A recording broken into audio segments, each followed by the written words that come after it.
I was just firing. As I went into the room, I just started firing. In what direction? In front of me.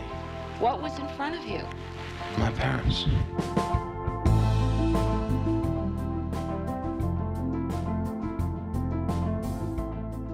Hey everybody, Jamie here. So 35 years ago, two boys committed a crime that would go on to become one of the most high profile in modern American history.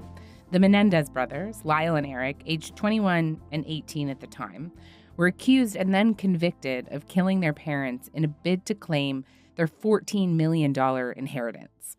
The brothers, though initially denying involvement in the crime, eventually claimed to have killed their parents as a response to many years of sexual and psychological abuse at the hands of their father. The case gave way to two trials, referred to at the time as the trial of the century, and split opinion between those who believed the boys to be victims of sex crimes and others who believed them to be premeditated killers. The highly publicized trials, which took place in the mid-90s, were covered extensively on primetime television, every detail, every entry of new evidence by media all over the world. The first trial was even carried live, a style of coverage many believe to have given way to the genre we now call true crime. Eventually, the Menendez brothers would be convicted of the murder of their parents and sentenced to life in prison without the possibility of parole. And that appeared to really be the end of this story.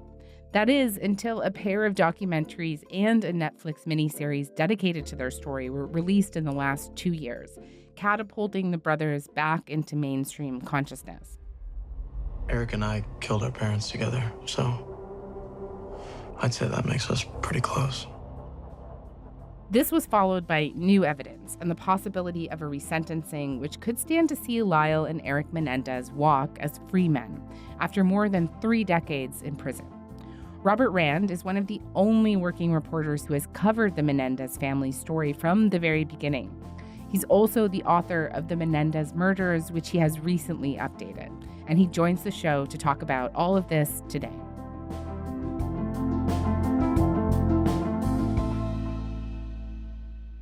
Robert, hi. It's such a pleasure to have you. Thank you for coming onto Front Burner. Thank you for having me. So let's start at the very beginning. You spent time with the Menendez brothers before they were arrested, right?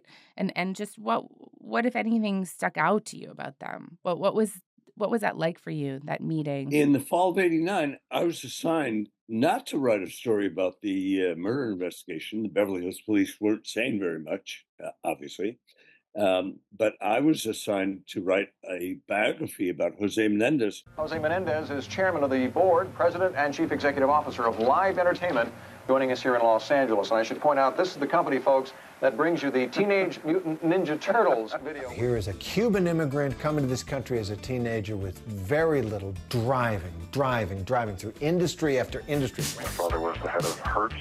Nobody does it better than Hertz. Hired OJ to be a spokesman in those commercials. He became the head of RCA Records. Directing the lives of very significant stars at the time. Hall & Oates, Kenny Rogers, Dolly Parton. He helped create Tim Menudo. Rags to riches immigrant saga ends in a terrible tragedy. I've been in this business for over 33 years, and I've heard of very few murders that were more savage than this one was.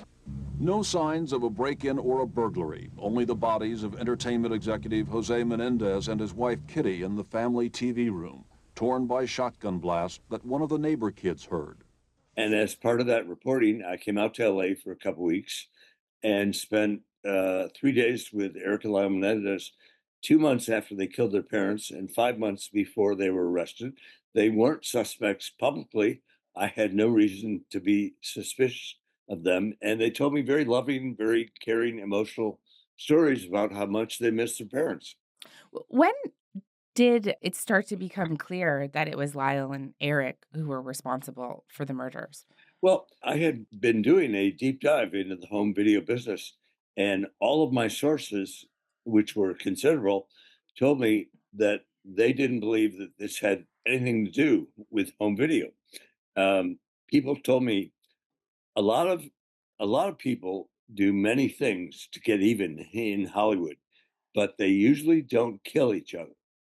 And so that never really made sense based on what I was hearing from a number of people.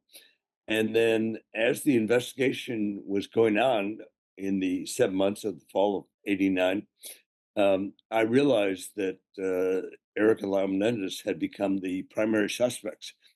2 days Hmm. before my deadline for the Miami Herald in December of 1989, when we were going to publish this biography about Jose Menendez, I had a phone call from Marcano, the brother's aunt, who lived in West Palm Beach, Florida. And she told me that the brothers had been coming out of a bank in Beverly Hills and somebody had walked by them and said, "You're next." So that was very startling to hear. And I hung up with her and I called Les Solar, the lead detective for the Beverly Hills Police, who I had met when I was in California. And I said, "So tell me about these death threats that the brothers got this morning." And Detective Zoller replied, "What death threats?" Hmm. So I hung up with him, and that made no sense to me. And I spoke with my editor, Tom Schroeder, at the Miami Herald, and told him everything. And he said, "The brothers did it." I said, "No, I'm not really sure that, they did. I spent 3 days with them. I don't think they did." And he said, "No, the brothers did it." And a few minutes later, their aunt Marcano called me, yelling at me and saying, "Why did you call the Beverly Hills Police? Eric and Lyle didn't want them to know about those death threats." That made no sense. I called Detective Zoller back and started asking him some direct questions. And he wouldn't really tell me, but in so many words, he made it clear that the brothers were the sole focus of the investigation at that point, which was the end of December of '89. And Eric and Lyle Menendez were arrested the first week in March of 1990. Hard Copy has learned exclusively that the Beverly Hills Police have uncovered details of a murder plot as twisted as any movie mystery. We were waiting for the glue, if you will, to bind it all together. And just recently that glue has come about, and I feel that we have a very tight case indeed. Police arrested Lyle at the family mansion yesterday. Younger brother Eric's reportedly returning from an overseas trip to surrender. Police say the motive was apparently money, a $14 million inheritance to be shared by the brothers. After they were arrested, there was an almost, I don't know if you would say that this is fair, but an almost immediate public obsession with the story, right? Two rich kids in one of the most coveted neighborhoods in the world, a family that from the outside appeared to represent the American dream. And somehow all of this culminated in a brutal double homicide. And what did that public obsession feel like at the time? Oh, Is there anything in particular that you would attribute it to? it was unbelievable for me. It was not only here in the States, but all around the world. People became very interested in this story. This was Beverly Hills. It was a movie executive making $2 million a year. The Menendez family were really, from the outside of that mansion that they lived in, they were the perfect all-American family. They had achieved the American dream. And behind the gates of that mansion, the real story was that there was a dysfunctional family that was spinning wildly out of control. But because they were rich, because they appeared to be perfect from the outside, people didn't question the parents. I wrote the cover story for People magazine that came out a couple weeks after the arrest with the headline "Murder in Beverly Hills." Now cops say they did it for the money. And I Mhm. don't believe that was ever really the story. I believe they were abused. I've spent many years covering the case. I was at each trial every day for 6 months. And, but the media loved that story. And the LA County DA's office has a dozen people that do nothing but public relations. And so, what their job is, this sounds terrible, but it's true. What their job is to put out their spin on the story. Again, you have to remember this was 1990, long before the internet, long before social media. And so the PR people at the LA County DA's office put out this story: really rich kids kill Ozzie and Harriet on a Sunday night in Beverly Hills. And the media loved that story. And the Mm. defense, in hindsight, made a tactical error in that they chose not to go public with any of their defense until 2 weeks before the first trial. And that's when they revealed that the brothers had been sexually abused by their parents. And so the general public reaction when the story of their defense came out was, well, why are we just hearing this for the first time? Right, Well, because that narrative was kind of baked yeah, in. The narrative that the came out of story the people had heard for 3 years yeah. was about greedy rich kids.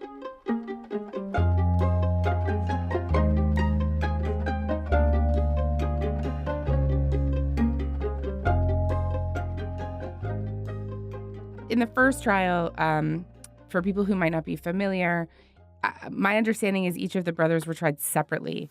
Would you state your name again for the record, please? Joseph Lyle Menendez. Right. Erik Galen Menendez. Menendez. And each with their own jury. And then there was this defense that they had killed their parents due to years of sexual, physical, and mental abuse at the hands of their father. And just what was the reaction or sense in the room as the brothers spoke at length about the abuse that they had suffered at the time? It was actually a single trial. There were two juries, a separate jury for each brother, because some of the evidence only applied to one brother or the other brother. And in that trial, you had very dramatic testimony from each of the brothers. I just told them that I didn't want to do this. And that it hurt me. What do you believe was the originating cause of you and your brother ultimately winding up shooting your parents? Me telling. You telling what? Me telling Lyle that, Was it you telling Lyle about something that was happening? my dad. But what was the heart of the defense was over 50 witnesses, teachers, coaches, family members, friends, testified about things they had seen. And the defense presented a very detailed picture of what life was like behind the gates of that mansion. And so that was very different from the story that people had heard for 3 years about greedy rich kids. And as a result, half of the jurors, all the women, voted for manslaughter. At the end of the first trial, there were 2 mistrials.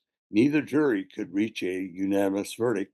I interviewed all the jurors after the first trial, and all the women had believed this detailed picture that was painted by the defense with over 50 witnesses.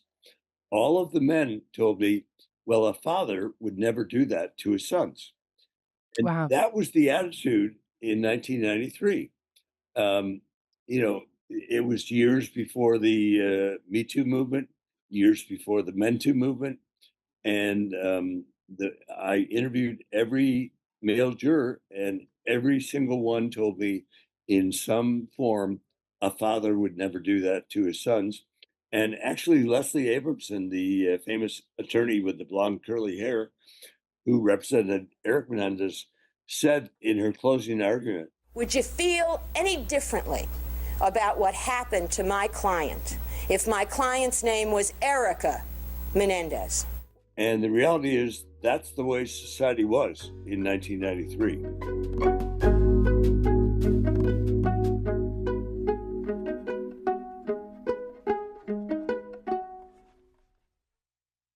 Tell me what happened in the second trial, right? So this one, correct me if I'm wrong, it was one jury for both brothers, and much of the testimony and evidence related to the allegations of sexual abuse were dismissed by the judge and never presented to the juries.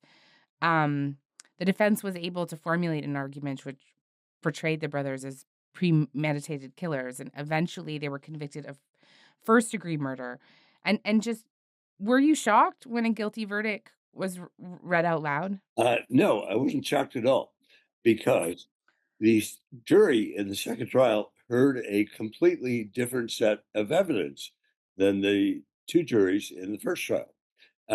What happened was that the trial judge, Stanley Weisberg, the first thing he did on day 1 of the trial was he kicked the TV camera out of the courtroom. The first trial had been carried live, gavel to gavel, on court TV. People, not only in the States, but all over the world, were watching this like a soap opera, like a novella. They were just hooked on, the drama behind the gates of that mansion. And in the second trial, the first thing the judge did was kick the cameras out of the courtroom. And so that cut way down on the amount of media coverage because TV stations had no video to use in their stories. There were sketch artists, just like old-fashioned trials.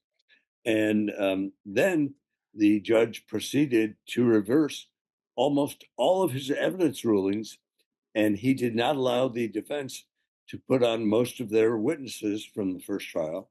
And the witnesses that were allowed to testify, they were severely limited in what they could say.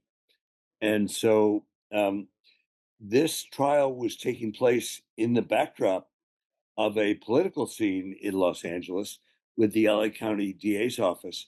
They had lost a string of high-profile cases. There was a case called the McMartin preschool case. Then there was a case known as the Rodney King beating trial, where 4 LAPD officers were acquitted of a beating that was captured on videotape. And that the acquittal set off the LA riots in the spring of '92. What began just over a year ago with the beating of one man continues tonight with parts of Los Angeles in flames. Well, Barbara, now that the sun has come up, we can see the extent of the damage and the destruction wrought by last night's fires and rioting. The officers hit King more than 50 times, kicked him, and shot him with stun guns during that encounter back in March of 1991. Their acquittals 1 year later caused an uprising that would leave 55 people dead and more than 2,000 injured. And then they lost, they had 2 mistrials, which is basically a loss for Menendez one. And then we have OJ. OJ was acquitted. Right. And the second Menendez trial had the terrible misfortune of starting about a week after the OJ acquittal. We, the jury, in the above entitled action, find the defendant Orenthal James Simpson not guilty of the crime of murder in violation of Penal Code Section 187A, a felony upon Nicole Brown Simpson, a human being, as charged in count 1 of the information.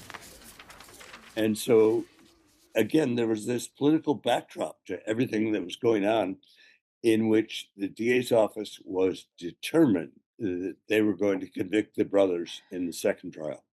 Yeah. Can you remind me how this played outside the courtroom? Maybe not how the juries felt, but what was the general public sentiment around it? Like, I do remember SNL skits kind of parroting the brothers, and there was some stuff that when you look back on it now, it seems kind of brutal. It has not aged very well, some of the comedy that was done back then, because basically what was happening was that SNL and Letterman and many other shows, they were totally making fun of the brothers. They were just a punching bag for joke after joke after joke in the late night shows. Can you tell the court who did murder your parents? Our other 2 brothers, Danny Menendez and Jose Menendez Jr. And after viewing the evidence and seeing the testimony in the first trial, let my boys go. Oh, come on, they're so adorable. They are too fine to go to prison. Woo! These are my chips, Eric. They are not, Lyle. Yes, they are, you little weasel. Give them here. Whoa! Whoa! Mom and Dad's new rug. We're really gonna get it this time. Unless we get them first. And I think today you would never have, major media people doing the kind of jokes that they were doing back then. I mean, Jay Leno on The Tonight Show, as he was doing during the OJ case, during Menendez, he was doing all kinds of skits and, parodies and making fun of them. Hi, folks. Want to help out the Menendez brothers? They're broke. And today, again, because society has evolved so much over the past 30 years, I don't think that we would be doing comedy that was making fun of abuse victims.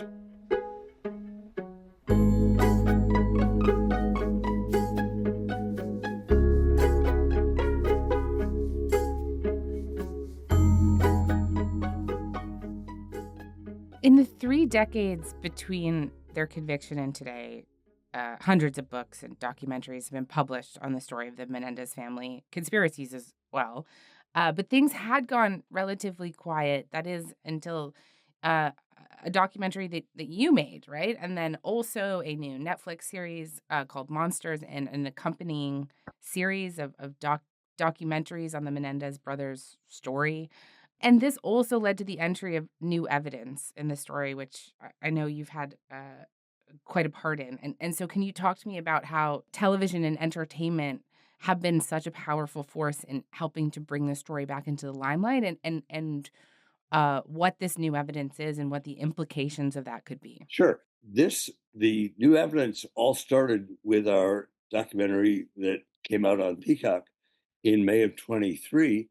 And 24 hours after that docuseries premiered, the appellate attorneys for Erik and Lyle Menendez filed what's called a habeas corpus petition.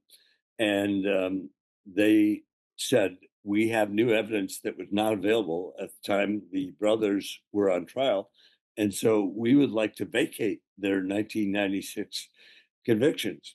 And so the two major pieces of new evidence are there's a letter that Erik Menendez wrote to his cousin, Andy Cano, with whom he had a very close relationship when Erik was 17, Andy was 15.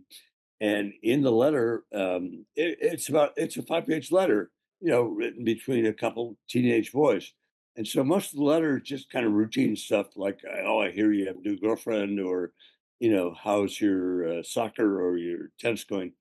But there's a paragraph that jumped off the page to me, which was Erik Menendez is writing, I'm still afraid of Dad. I'm afraid every night that I'm going to hear him come down the hallway and that he's going to come into my room. He's so gross and overweight, I can't stand to look at him. And it's clear that he is talking about that the sexual abuse by his father was still going on. And so the obvious question is, well, if this letter existed, why didn't Erik or why didn't his cousin Andy Cano, who testified for the defense in the first trial, why didn't they bring this letter up then? And the answer is the two cousins were very close, but a couple years earlier, Andy Cano and his family, Jose's sister, Marta Cano, had moved to Puerto Rico, but Erik and Lyle still continued their close relationship. And so I believe that neither Erik or Andy, that they just didn't remember this one letter. It was one of hundreds of letters. And then the second piece of major evidence is the connection between the boy band Menudo and Jose Menendez. And the primary character in our documentary, his name is Roy Rossello. He was a member of Menudo. And Roy revealed for the first time that he was raped by Jose Menendez when he was 13 or 14. Menudo had just signed with RCA Records, where Menendez was a top executive.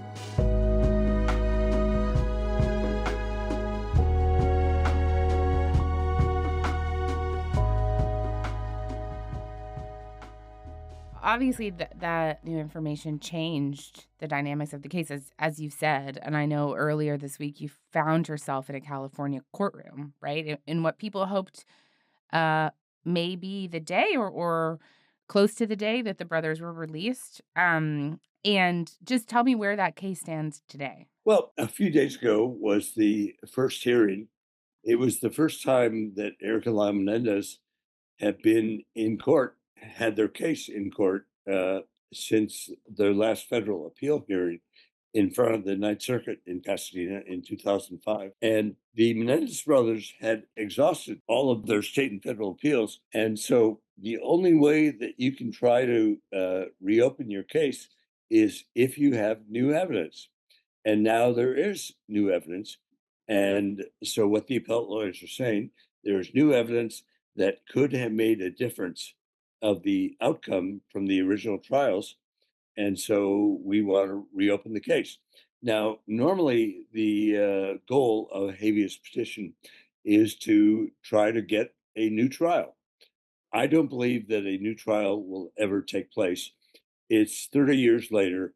Half of the witnesses are dead or they have dementia. The cost would be astronomical for the LA County prosecutors to try to reconstruct a 30-year-old case. And so now we have a recommendation that was made a few weeks ago by George Gascon, the DA of LA, recommending that Erik and Lyle Menendez be resentenced and possibly be let out of prison immediately, based on the amount of time that they've served. Whether or not they are released, I believe they will. I believe they should be released. They will probably have to jump through a number of hoops, including testifying in front of the California Parole Board about their rehabilitation. But I think they will be successful, but it's probably going to take 6 months, 8 months, maybe even a year until they get out. But I believe they will get out and they should get out. Robert, are you currently in contact with the brothers? And if you are, do you mind if I ask you what those conversations are like and how they're reacting to all this recent media attention? I am in contact with the brothers. I visited Lyle in person a few weeks ago in prison. I've talked to both brothers on the phone, and the term the lawyers use is that they're cautiously optimistic. I know they are hopeful that something will happen, but again, they've been locked up for 35 years, and they've seen so many other inmates, some of their friends, that have gotten their hopes up and had their hopes dashed. So they are hopeful that they will get out, but nothing's a sure thing.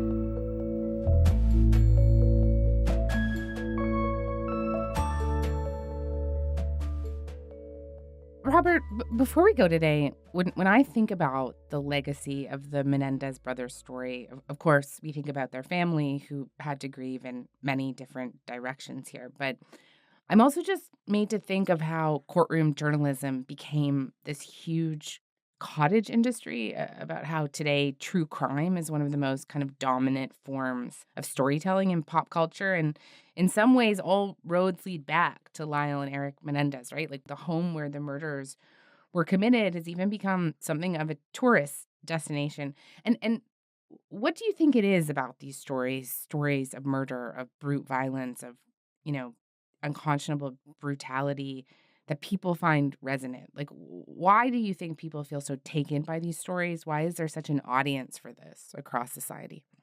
I think that people are living vicariously through these stories. They are also comparing their own life experience to, what they're reading about, what they're watching, and wondering how they would react in that situation. You mentioned the true crime tourists that are swarming the Menendez mansion in Beverly Hills, much to the dismay of neighbors in the immediate neighborhood. I think that people are watching these stories and are just drawn in by, the curtains being pulled back. You're seeing inside what's happening inside a mansion in Beverly Hills. And we all want to live the American dream. We all want to live in that mansion. We all want to make millions of dollars a year. But the reality is that not every story, not every family has, the picture perfect existence that we believe they do. And so I think that's part of the appeal. Robert, I really want to thank you for taking the time to talk with me today. This was great. I learned a lot, actually. So thank you so much. Of course. No, thank you for having me.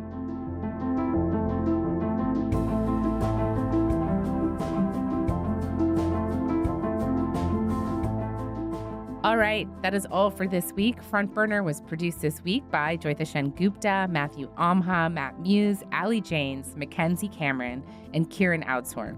Music is by Joseph Shabison. Our senior producer is Elaine Chow. Our executive producer is Nick McCabe-Locos.